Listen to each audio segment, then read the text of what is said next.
If you ever find a VHS tape wrapped in black tape, labeled in neat municipal print, Lakeview County Safety Program, do not watch alone. Don't laugh and call it quaint old government propaganda, because the tape isn't warning you about a storm or a fire or a break-in. It's warning you about a place that stays empty until it decides you are what it's missing. 1. The box that wasn't supposed to open. Hannah Mercer was working on her senior film project at a small university in Minnesota. Something about the memory of tapes, the way VHS wobble and static feel like time clearing its throat before it speaks. She loved scavenging estate sales and basements for analog relics, turning them into art. The moment it stopped being art and started being a trap was an estate auction in a town called Brenton, a cold, sleepy American town where storefronts closed early, as if the streets themselves were an inconvenience. The house belonged to Walter Dean, a retired county employee. On paper, public service. In reality, sealed bins, unlabeled binders, and black tape wrapped around everything like Walter had been afraid of air. Hannah didn't go alone. She brought Elijah Park, her quiet friend who worked at the county library, quiet in a way that made the room feel less loud just by existing. The minute they stepped into the narrow basement corridor, Elijah said something strange while staring down the hallway. Some basements are transitional, not a place, just a passage. Hannah smirked. Are you writing poetry now? Elijah didn't smile back. No, I just hate hallways that don't lead anywhere. In the far corner, they found a gray plastic container with a rusted lock. The lid was stamped, Lakeview County, continuity tapes, return to basement archive. And beneath it, in hand-written marker, don't play alone. Don't say your name out loud. Hannah assumed it was paranoia or an eccentric joke. Elijah's face tightened. That handwriting, he murmured. That's not a prank. That's a clerk. They carried the box to Hannah's apartment. The next problem was finding a VHS player in 2026. Elijah knew a repair shop owner who hoarded old electronics. Ross Collins, a man with the kind of face that suggested he'd seen what people tried to hide inside machines. Ross took one look at the tapes and went pale. These are county-issued, he said. But that seal, I've seen it before. What seal? Hannah asked. Ross pointed to the small mark on the spine of every tape, a circle containing the letters BTI and a phrase so tiny you had to squint, Bureau of Transitional Infrastructure. Ross didn't want to play them in his shop. If you insist, he said, take a player home. Watch it there. He didn't say why, but he didn't have to. That night, Hannah set up an old CRT television, dimmed the lights, and slid in the first tape. Elijah sat neither too close nor too far from the screen, like he was avoiding something invisible. Before pressing play, Hannah joked, "Ready for the greatest educational film ever made?" Elijah answered quietly, "Keep your voice down." The video began like harmless civic media, a blue background, clean white type. Lakeview County Public Safety, 1989. This program is intended for residents and employees during climate emergencies and / or service interruption. A man appeared in a gray suit, mid-40s, with a practiced municipal smile. "Hello," he said. "I'm Richard Mueller from the Bureau of Transitional Infrastructure. If you're watching this tape, you may be in a situation where communication is limited. Do not worry. Follow these guidelines and you will remain within safe boundaries." Hannah whispered, "Safe boundaries?" Elijah didn't respond. Mueller continued in a tone meant for evacuations and fire drills. First, avoid thresholds. Do not stand in door frames. Do not speak while you are between rooms. If you must communicate, enter fully or exit fully. Second, do not say your name out loud in long corridors. A corridor is not a place for identification. Third, if you notice that time feels longer in a particular hallway, do not attempt to measure it.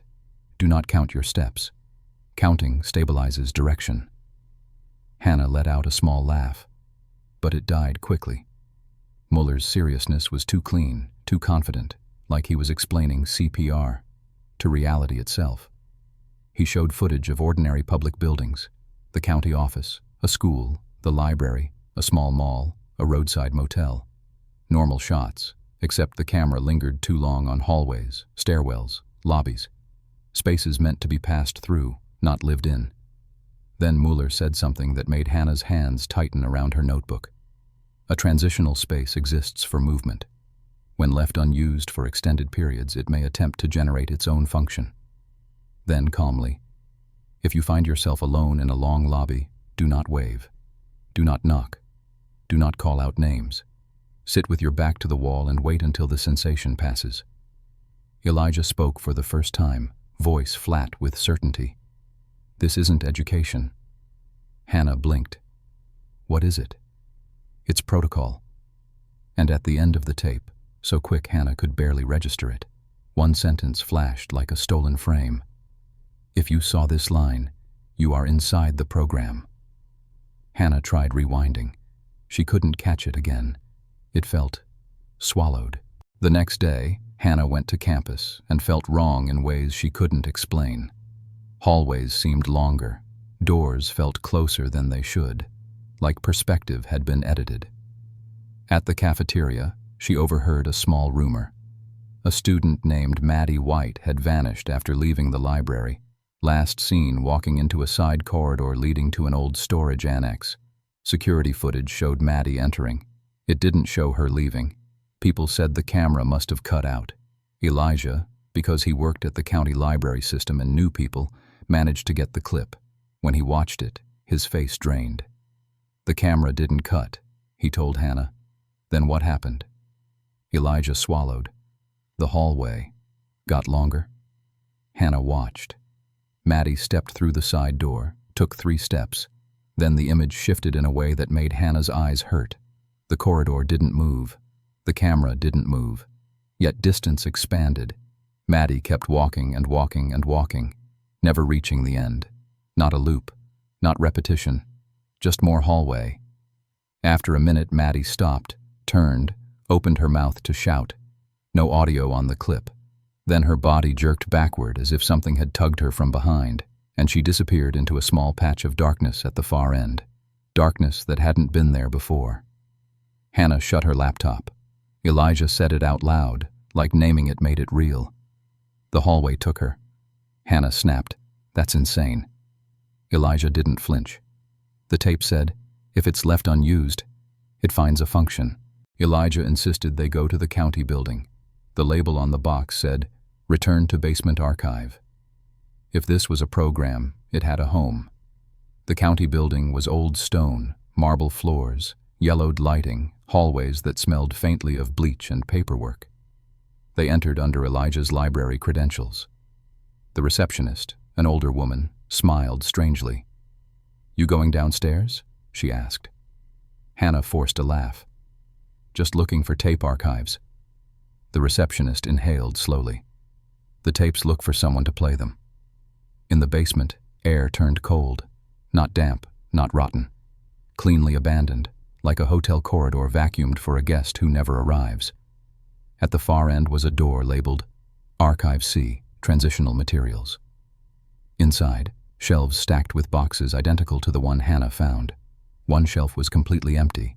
A paper sign was taped to it. This shelf is reserved for those who did not return. Hannah scoffed. Elijah stared at it like inventory. They found a binder. Continuity Program, Lakeview County, 1987 to 1993. The language was bureaucratic, but the meaning was awful.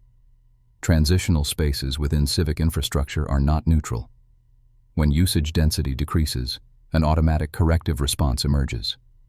Missing persons are not classified as missing if spatial functions remain continuous.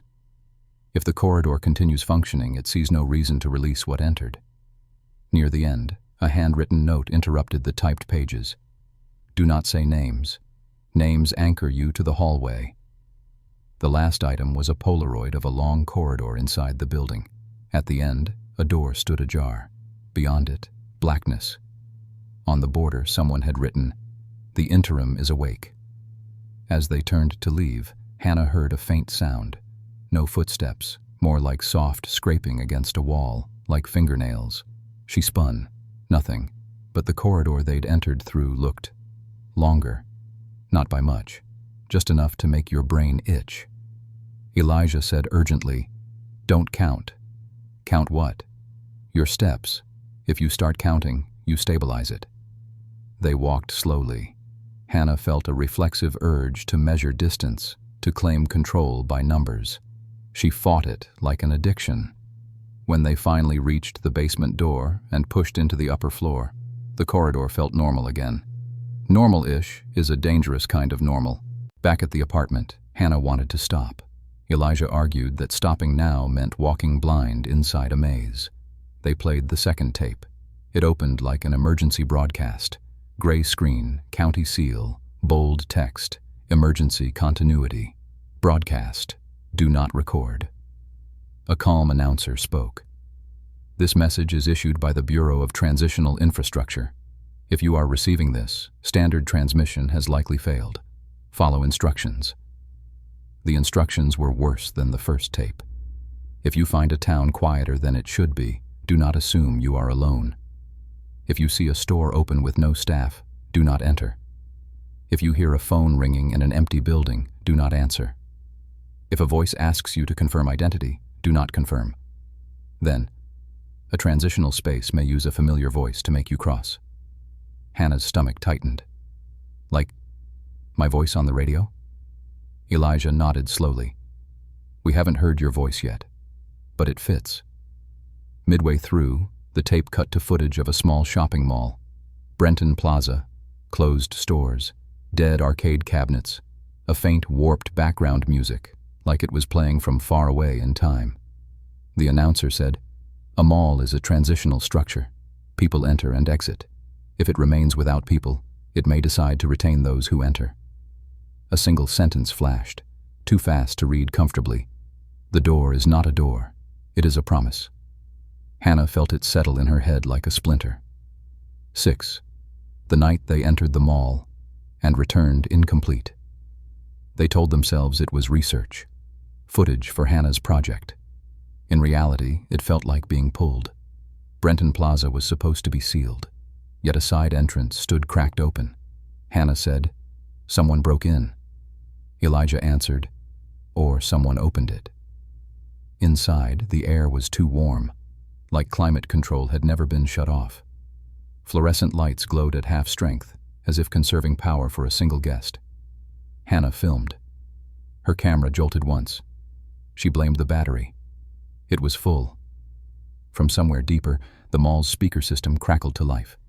A cheerful voice, old, stretched, wrong, announced, "Welcome to Brenton Plaza. Please, remain in designated areas." Elijah stopped walking. "Listen," he said. Hannah frowned. To what?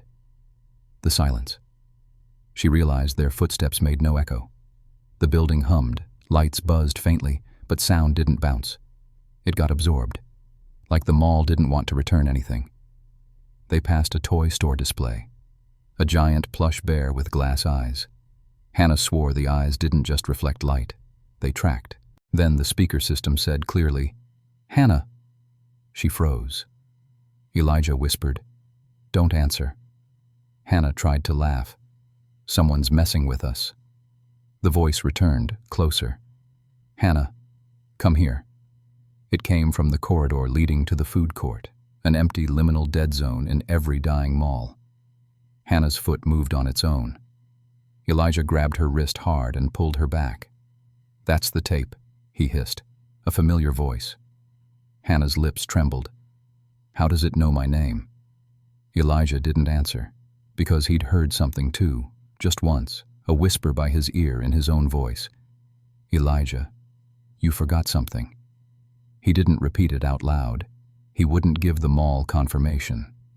They decided to leave immediately. They turned toward the side entrance. The door was gone. Not hidden, not blocked. Gone. Same wall. Same emergency signage. No door. Hannah's fear finally formed a sentence. "We're lost." Elijah kept his voice steady. "We're in a transitional structure, and transitional structures know how to stretch." They tried running. The mall stretched with them. Corridor after corridor, repeating stores in wrong orders. Photo booth, shoes, photo booth again. like the building copied itself and placed the copy ahead of them. Then they saw a man at the far end of a hallway. Security uniform. Still. Back turned. Hannah called out without thinking, "Hey, can you help?" Elijah tried to stop her. Too late. The man moved, not toward them, but deeper into the mall, leading them. They followed, desperate. Elijah kept saying, "No, no, it's bait. But hope is its own trap." They reached something impossible. A wooden house door in the middle of the mall. Not an exit. A home door. Above it, a metal plaque read, "Office of Continuity. Authorized personnel only." The door stood half open. Inside, darkness. From the darkness came Hannah's voice. Older, flatter, like a recording made years ago. "If you're here, the tape worked. Don't panic, but don't come in alone." Hannah staggered back. Elijah's breath shook. "That's you. From the future." Hannah whispered, "Or the place mimicking me." Elijah said, "Both are worse." The security man turned at last. His eyes weren't red. They were empty, glassy, like they reflected an endless hallway. He spoke without emotion. "The space needs people. The space needs motion. The space needs continuity." Then he reached for the door. Elijah yanked Hannah backward, and they ran, truly ran. And somehow, in one breathless instant, they found a real side entrance again and burst into freezing air. Back in the apartment, they checked themselves the way you check for missing limbs after a crash. Hannah's phone showed something she couldn't explain. An outgoing call lasting 14 minutes during the exact time they'd been inside the mall. The number it dialed? A discontinued county emergency line linked to the basement archive. That was when the worst theory began to form. The space didn't just take people, it used them as channels. Then the speaker system said clearly, "Hannah." She froze. Elijah whispered, "Don't answer." Hannah tried to laugh. "Someone's messing with us." The voice returned, closer. "Hannah, come here." It came from the corridor leading to the food court, an empty liminal dead zone in every dying mall. Hannah's foot moved on its own. Elijah grabbed her wrist hard and pulled her back. "That's the tape," he hissed, a familiar voice. Hannah's lips trembled. "How does it know my name?" Elijah didn't answer, because he'd heard something too, just once, a whisper by his ear in his own voice. "Elijah, you forgot something." He didn't repeat it out loud. He wouldn't give the mall confirmation. They decided to leave immediately. They turned toward the side entrance. The door was gone. Not hidden, not blocked. Gone. Same wall. Same emergency signage. No door. Hannah's fear finally formed a sentence. "We're lost." Elijah kept his voice steady.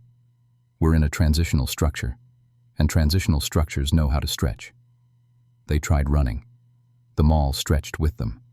Corridor after corridor, repeating stores in wrong orders. Photo booth, shoes, photo booth again. Like the building copied itself and placed the copy ahead of them. Then they saw a man at the far end of a hallway. Security uniform. Still. Back turned. Hannah called out without thinking, "Hey, can you help?" Elijah tried to stop her. Too late. The man moved, not toward them, but deeper into the mall, leading them. They followed, desperate. Elijah kept saying, "No, no, it's bait. But hope is its own trap." They reached something impossible. A wooden house door in the middle of the mall. Not an exit. A home door. Above it, a metal plaque read, "Office of Continuity. Authorized personnel only." The door stood half open. Inside, darkness. From the darkness came Hannah's voice. Older, flatter, like a recording made years ago. "If you're here, the tape worked. Don't panic, but don't come in alone." Hannah staggered back. Elijah's breath shook. "That's you. From the future." Hannah whispered, "Or the place mimicking me." Elijah said, "Both are worse." The security man turned at last. His eyes weren't red. They were empty, glassy, like they reflected an endless hallway. He spoke without emotion. The space needs people. The space needs motion. The space needs continuity. Then he reached for the door. Elijah yanked Hannah backward, and they ran, truly ran. And somehow, in one breathless instant, they found a real side entrance again and burst into freezing air. Back in the apartment, they checked themselves the way you check for missing limbs after a crash. Hannah's phone showed something she couldn't explain. An outgoing call lasting 14 minutes during the exact time they'd been inside the mall. The number it dialed? A discontinued county emergency line linked to the basement archive. That was when the worst theory began to form. The space didn't just take people, it used them as channels. Elijah convinced Officer Miles Daniels to show them County 911 logs. Miles was furious and skeptical until he saw Hannah's trembling hands. At the station, Miles pulled up the entry. "Yes," he said, "this is your number." The call audio didn't contain Hannah's voice. It was a woman speaking slowly, like she was learning language. "I'm in a long hallway. I forgot my name. But I can see a door. Dispatcher, where are you located?" The woman, "I'm in a mall, but the mall doesn't end." Then the line snapped dead. Miles stared. "That's your phone, but that's not you." Hannah whispered, "No." Miles rubbed his face. "Then why is it filed under your name?" The answer felt like ice. Names weren't identity. Names were handles. The space grabbed your world connection through the name and number you already carried. 8. Tape 3. New employee training. Hannah wanted to burn the tapes. Elijah argued burning evidence didn't erase the threat, only their ability to map it. They played tape 3. It was an employee training film filmed inside the county building. A young man with a badge reading Adam Rayner walked beside an unseen trainer. The narrator said, "Welcome to the continuity program. Your role is to ensure transitional spaces do not remain without function." Adam asked, nervous, "What does that mean?" The narrator answered blandly, "A corridor dislikes emptiness. A doorway dislikes indecision. A lobby dislikes silence. If no one passes through, it will generate passage." Then they outlined a routine that made Hannah's skin crawl. Walk the main hallways twice daily, as reinforcement. Open and close doors, so doors remember they are doors. Do not leave a public building fully empty after 5 p.m. If necessary, leave an audio recording playing in the lobby. In every shot, a door at the end of the corridor remained slightly open. In one accidental close-up, a label appeared, "Interim Access." Near the end, the footage broke. Adam was running, panicking. "I'm not alone here," he shouted. The narrator cut in, calm. "Do not say your name. Do not say your name." Adam screamed, "My name." The audio vanished. The footage continued. The corridor empty, camera tilted on the floor. The door opened wider. One final line appeared. Adam returned as a function, not as a person. Hannah felt sick. It explained the security man in the mall, uniform, role, body without self. A journalist arrived in town to investigate Maddie White's disappearance and other anomalies. Nora Hayes. Sharp pattern obsessed, and most importantly, she wasn't local. The spaces hadn't registered her the same way yet. Nora linked old cases across the late 80s and early 90s. Disappearances in hallways, stairwells, emergency exits, post office lobbies. Always in transit. Always without clear evidence. Always closed quickly. The same name kept appearing in memos. Richard Muller, the man from tape 1. They traced Muller's last known address. It was Walter Dean's house. Walter hadn't just owned the box. He'd been guarding it. Or the box had been guarding itself inside him. Ross Collins admitted something reluctantly. "I used to do maintenance in the county building. Muller made us keep the hallway lights on even after closing. When we asked why, he said, so the hallways don't get bored." Hannah snapped. "Hallways get bored?" Ross didn't blink. "Work alone in a building at night. You'll understand." 10. The night Hannah was followed by herself. Hannah began dreaming hallways with impossible consistency. The county basement, Archive C, the interim door ajar. In the dream, her own voice warned her, "If you enter, you become continuity." Then another, softer voice said, "If you don't enter, it will open without you." One night, Hannah woke to her phone ringing. One long ring, pause, then another. The caller ID displayed Hannah Mercer, her own name. Elijah sat up instantly. "Don't answer." Hannah's voice cracked. "What if it's a warning?" Nora, half asleep on the couch, said, "Warnings don't come through the same doorway that wants to swallow you." Miles, staying with them as a precaution, said, "Turn it off."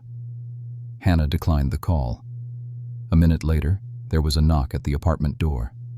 Not violent, polite, like a delivery. Miles drew his gun and looked through the peephole. His face stiffened. "There's someone out there," he whispered, "who looks like you." Hannah backed away and peeked from a distance. In the hallway outside their unit stood a girl, Hannah's height, Hannah's jacket, Hannah's posture. But the face was slightly degraded, like VHS tracking failing to hold a clean image. The girl lifted her eyes and smiled gently, and spoke in Hannah's voice with no warmth. "Open the door." Elijah lunged and locked every bolt. The terrifying part wasn't imitation, it was confirmation. The space had begun sending stand-ins to replace the originals. Continuity at any cost. 11. Breaking into Archive C. At sunrise, they returned to the county building, hoping daylight would make the spaces less active. The receptionist smiled as if she'd been waiting. "Back downstairs?" she asked. Hannah demanded, "Do you know what's down there?" The receptionist replied softly, "I know people go and leave something behind so the rest can continue." In the basement, silence felt thick enough to touch. Archive C was unchanged, except the reserved shelf sign now had a fresh red edition. Reservation updated. Then the distant ring of an internal phone began. Miles frowned. "There's a phone down here?" Elijah said quickly. "Don't answer." It rang, stopped, rang again, testing patience like a creature learning. At the far end, a heavy metal door had appeared where it hadn't been before. Interim access. Authorized. It stood ajar, waiting for a decision. Hannah stepped toward it. Elijah blocked her. "If you open it," he said, "it writes you as function." Hannah's voice shook. "If we leave it open, it spreads." Nora added, "A half-open door is an invitation. This thing thrives on indecision." Miles looked between them. "So someone goes in to shut it?" Nora nodded. "A full decision closes it. Half decisions keep it alive." Behind them, footsteps approached, too orderly to be human panic.